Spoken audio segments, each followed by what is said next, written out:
Hello guys, আসসালামু আলাইকুম। কেমন আছেন সবাই আপনারা? আশা করছি ভালো আছেন। আমার কিচেনে আজকে ছোট্ট একটা আয়োজন আছে। সেটা হচ্ছে আপনাদের সাথে আমি শেয়ার করব কি জন্য এই আয়োজন। এই আয়োজনটা হচ্ছে আমার ননাসের জামাইয়ের জন্য।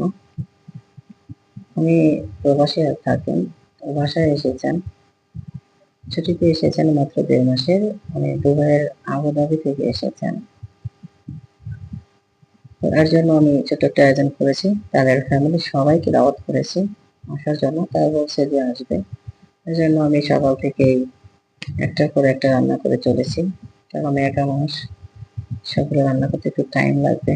আর তাদের বাসা কিন্তু আমাদের বাসা থেকে দূরে না, মাত্র ৫ মিনিট সময় লাগে আসতে। তো সেই জন্য আমি তাড়াহুড়ো করে সকালে রান্না শুরু করে দিয়েছি। এক এক করে রান্না করছি। তো একজন প্রবাসী কিন্তু প্রবাসে অনেক কষ্ট করে শুধুমাত্র তার ফ্যামিলির মুখে হাসি ফোটানোর জন্য। তার ফ্যামিলিতে যে লোকজনগুলো আছে তারা যেন কষ্টে না থাকে, এজন্য তারা কিন্তু দিনের পর দিন প্রবাসে কষ্ট করে যায়। মাস শেষে যে বেতনগুলো পায় সেগুলো কিন্তু তার ফ্যামিলির মানুষের হাতে তুলে দেয়। ডিউটি করেন, ডিউটি করে এসে নিজের খাবার নিজে তৈরি করতে হয়। তারা কি রান্না করে খায় সেটা তো তারা ভালোই জানে। তাড়াহুড়ো করে যেটা তাড়াতাড়ি হয়ে যায় সেটাই রান্না করে তারা খায়। তো তার শুধু আশায় থাকে কবে সেই মুহূর্তটা আসবে, আশার মানুষের সাথে দেখা হবে, ফ্যামিলির সাথে দেখা হবে। সেজন্য তারা কিন্তু দিনের পর দিন, মাসের পর মাস, বছর কাটিয়ে দেয় সেই আশাতেই। যখন তারা বাড়িতে আসে তারা কিন্তু অনেক অনেক আশা নিয়ে আসে।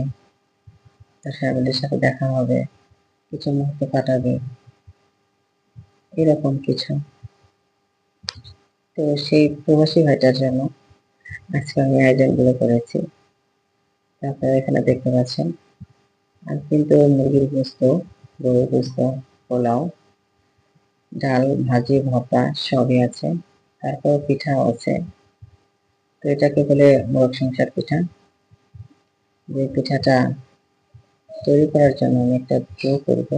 ডো বানানোর জন্য আমি এখানে সিদ্ধ করে নিচ্ছি চালের গুঁড়াটা। তো আমি একা মানুষ, কিন্তু আমার ভাগ্নিকে আসতে বলছি, বড় মানুষের মেয়ে। তো বলছে মামি আমি আসবো। তো ও এসছে, এসে আর কি হালকা কিছু কাজ টাজ করতেছে আমার সাথে। আমি লাস্টে পিঠাগুলো বানাবো, যেহেতু গরম থাকে। মোরগ সংসার পিঠাটা কিন্তু গরম হলেই ভালো লাগে। পোলাওটা রান্না করেই আমার সম্পূর্ণ রান্না শেষ হয়ে যাবে। পোলাও রান্না করেই আমি পিঠার কাজে লেগে পড়বো। তো দেখুন আমার রান্না বান্না কিন্তু শেষ হয়ে গেছে। এখন আমি পিঠা তৈরি করছি। আমি এগুলো কিন্তু নিজের হাতেই করতেছি। মোটামুটি রান্না বান্না পারি। তোমার বিয়ের আগে থেকে রান্নাটা আমার খুব ভালোই লাগে। আমি বিয়ের আগে থেকে কিন্তু একটু একটু রান্না করতাম, পড়াশোনার ফাঁকে। রান্নার কাজটা আমার খুব ভালো লাগে। দেখুন পিঠাগুলো কিন্তু আমার ভাগ্নি কিচেনে এক এক করে ভেজে রেখেছে। তো দেখুন ভাজা শেষ হয়ে গেছে, আমি টেবিলে সব সাজিয়ে রেখেছি।